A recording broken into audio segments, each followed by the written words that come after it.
Halo, selamat datang pada tutorial ini mengenai Object Oriented Game Programming. Bersama saya Julian Wesley.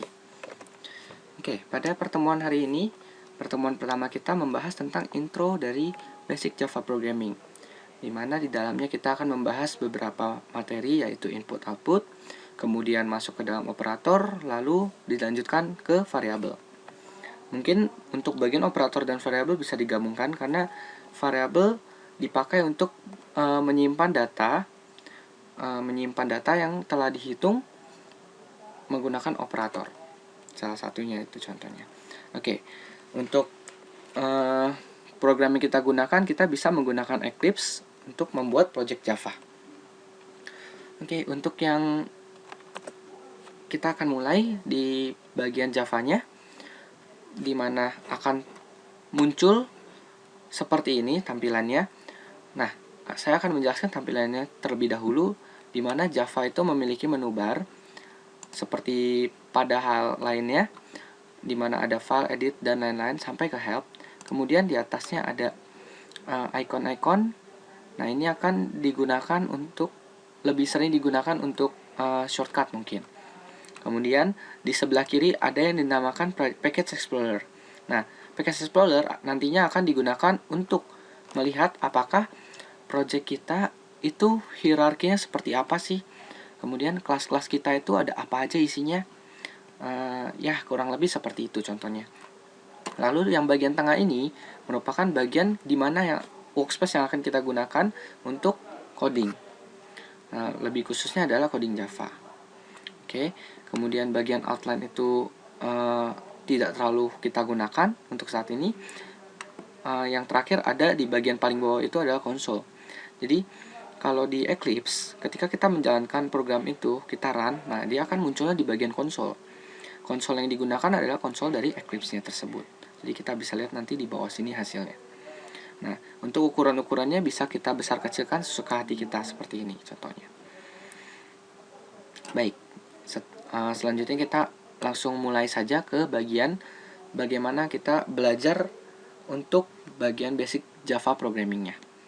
Nah, pertama kali kita harus membuat sebuah project terlebih dahulu, di mana membuat projectnya ini akan diikuti dengan beberapa langkah berikut.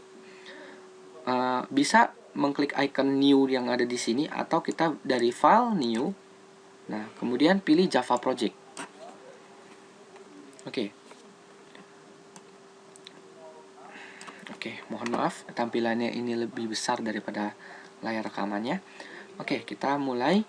Ketika kita membuat sebuah project, dia akan muncul window baru, di mana pertama kita harus memasukkan nama dari project yang ingin kita buat tersebut. Oke, misalkan nama yang ingin kita buat adalah pertemuan 1. Nah, untuk location-nya boleh di set sebagai default location atau bisa diganti. Ini kalau mau diganti tinggal di-uncheck kemudian di browse saja. Oke, untuk pertemuan kali ini saya akan mempraktekkan langsung saja menggunakan default location, karena default location itu sudah saya setting ke workspace yang saya inginkan. Oke, kemudian setelah selesai bisa klik next.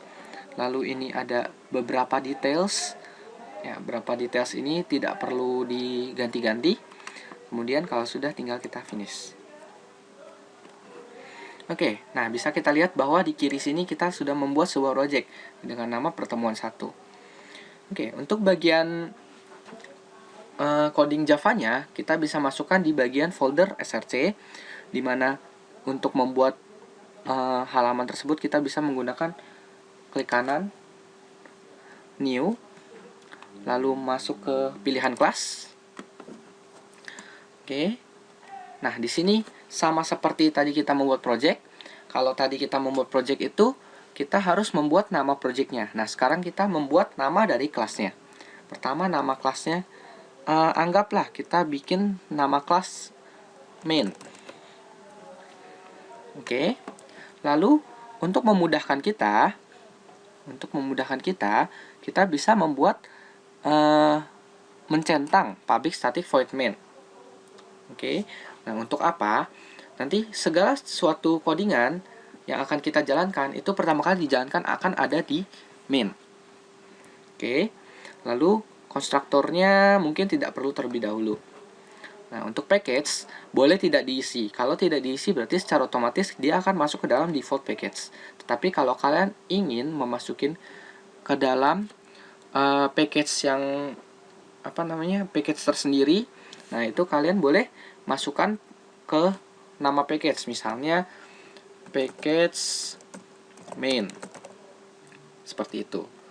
Cuman untuk kali ini saya kosongkan, jadi kita menggunakan default saja. Kalau sudah selesai tinggal di finish. Oke, untuk default codingannya dari kelas yang kita minta itu akan terbuat seperti ini. Mungkin ini ada komen-komen bisa dirapikan, bisa dihapus komen-komennya karena kita tidak akan memakainya. Oke. Nah, kelas ini akan digunakan untuk coding Java Console yang bisa digunakan untuk membuat sebuah program. Program simple yaitu program console. Oke, misalkan pertama-tama kita akan membahas tentang input-output tadi. Nah, berarti untuk input-output kita bisa menggunakan fungsi yang namanya siso kalau di sini. Jadi kita tinggal ketik aja siso, lalu untuk membetulkannya kita bisa menggunakan autocomplete. Nah, ini bisa digunakan untuk mempercepat ataupun membetulkan apabila kita membutuhkan library khusus. Oke, untuk library mungkin akan dijelaskan nanti ketika kita gunakan. Oke, kalau sudah diketik siso tinggal dikontrol spasi. Nah, nanti akan secara otomatis muncul system.out.println, di mana system adalah konsol yang kita gunakan, lalu out untuk kita printnya. Nah, println itu ada print line, artinya ketika kita setelah ngeprint sesuatu dia akan ke enter otomatis. Nah, misalkan kita contohkan di sini kita println hello world. Nah, seperti itu. Oke, setelah kita buat seperti ini, tinggal dijalankan saja. Untuk menjalankannya, kalian bisa pencet F11. Kemudian, dia akan konfirmasi dulu, karena project yang kita buat tersebut belum di-save. Nah, bisa dilihat di sini tandanya ada bintangnya ya. Oke, nah, kalau ingin di-save, tinggal di OK saja. Yang mana yang mau di-save. Karena kita projectnya kelasnya cuma satu, secara otomatis hanya satu yang di-list. Kalau sudah tinggal OK. Nah, tinggal dilihat saja bahwa di konsol dia muncul. Oh, ini adalah hello world. Berarti secara tidak langsung kita telah ngeprint hello world dari program. Oke, nah ini kita mulai codingannya dari sini. Nah, misalkan hello world-nya kita bisa komen. Jadi bisa menggunakan slash untuk komen atau slash bintang untuk komen yang lebih dari satu baris. Seperti itu. Ini saya komen lebih dari satu baris. Oke, kita lanjut. Sekarang kita akan menggunakan inputnya. Tadi baru output, jadi kita sudah outputnya adalah hello world. Sekarang kita mau mencoba inputnya. Untuk input di bahasa Java, kita bisa menggunakan kelas yang namanya kelas scanner. Nah, setelah kalian ketik scanner, untuk menggunakan scanner tersebut kita membutuhkan yang namanya library java.util. Nah, kalau di java.util ini merupakan sebuah package. Artinya kita harus import dulu package-nya, kita ambil, baru kita bisa gunakan isi dari Java utilnya. Dimana kita akan menggunakan scannernya. Atau kalau kalian mungkin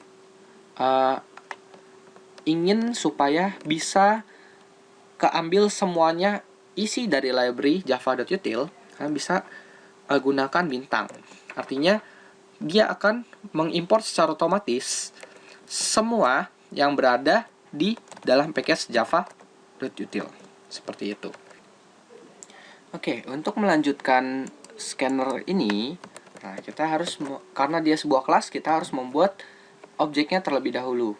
Dengan cara, misalkan saya berikan nama dengan nama scan. Kemudian untuk membuat objek di Java itu dibutuhkan inisialisasi dengan memanggil konstruktor. Nah, untuk memanggil konstruktor di Java kita bisa menggunakan sama dengan new scanner. Nah, dia minta file. File yang kita gunakan adalah system.in. Dimana artinya scan ini bisa digunakan sebagai inputan. Oke. Nah, misalnya untuk menggunakan sebagai inputan berarti itu adalah user input.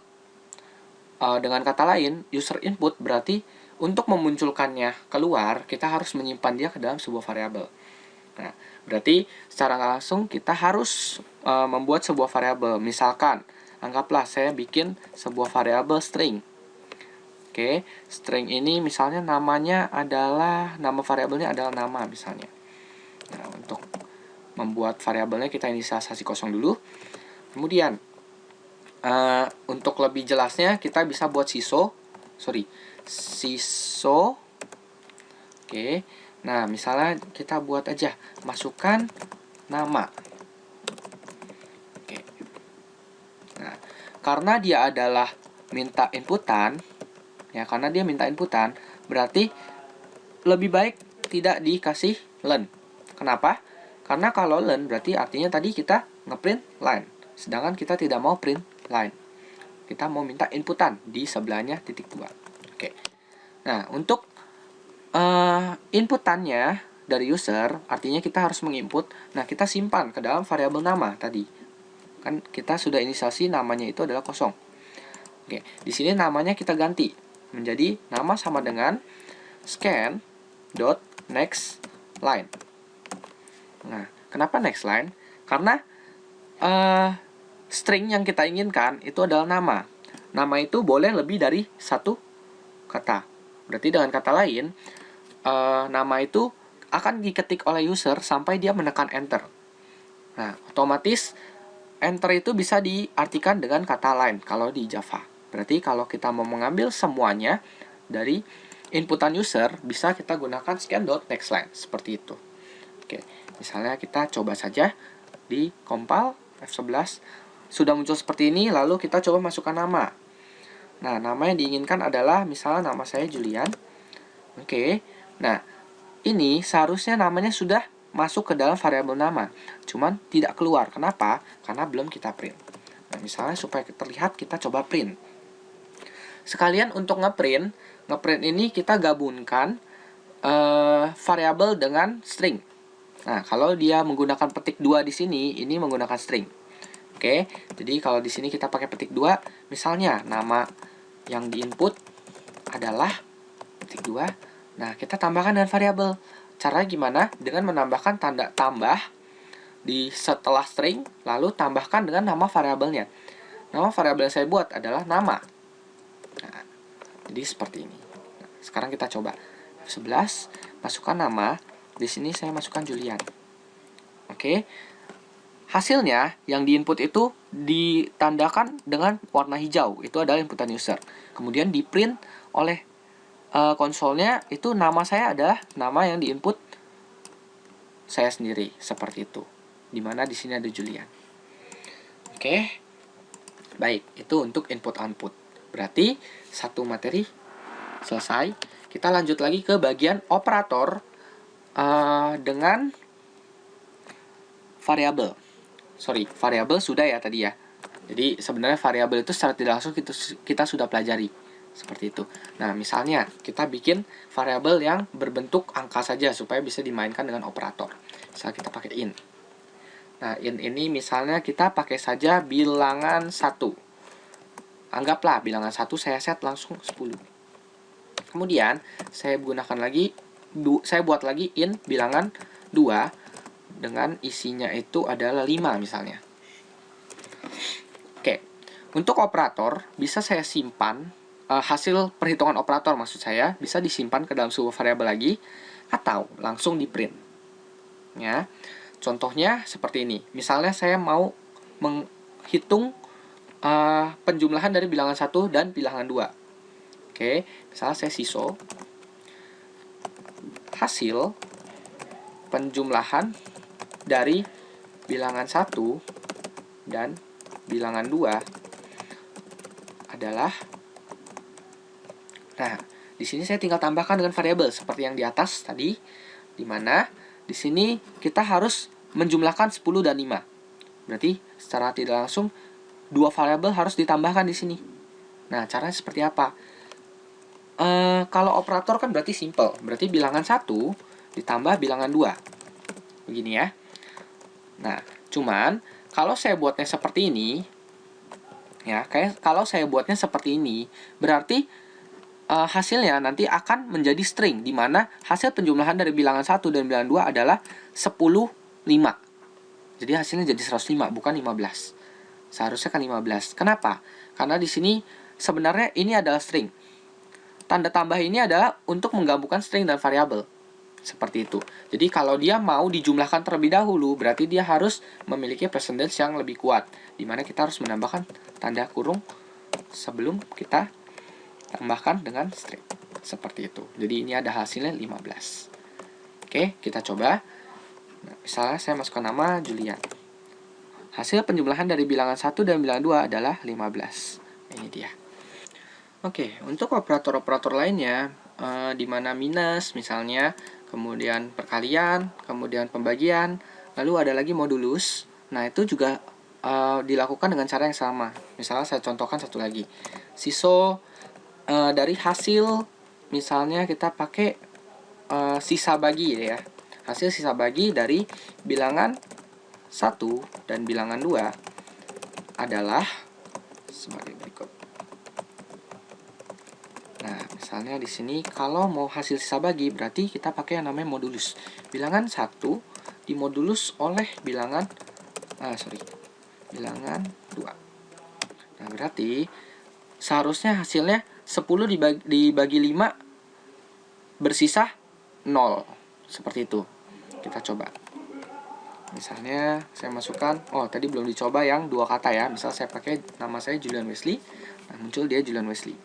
Oke, untuk hasil sisa baginya, artinya modulus ya, 10 dimodulus 5, berarti hasilnya adalah 0. Seperti itu contohnya. Oke, sama halnya dengan perkalian, pembagian, dan pengurangan. Tinggal diganti-ganti saja. Oke, sekian materi untuk hari ini. Terima kasih telah menonton video ini. Sampai jumpa pada video berikutnya.